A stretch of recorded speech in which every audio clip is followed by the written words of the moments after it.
Hello friends, ये है मेरे स्ट्रॉबेरी का प्लांट। इसे मैंने लास्ट ईयर दिसंबर में परचेस किया था।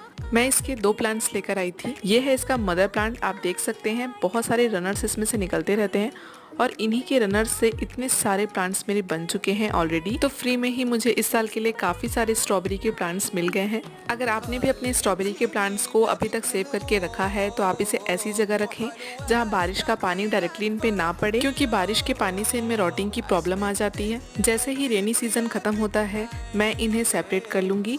एक एक प्लांट मैं एक एक गमले में लगा दूंगी। अगर आपको भी स्ट्रॉबेरी के प्लांट्स अपने गार्डन में ऐड करने हैं तो आप इन्हें अर्ली विंटर ही नर्सरी से लेकर आएं। अक्टूबर के फर्स्ट वीक तक आप इन्हें ग्रो कर लें, जिससे आपको अच्छी फूटिंग मिलेगी। Okay friends, hope this helps. Bye.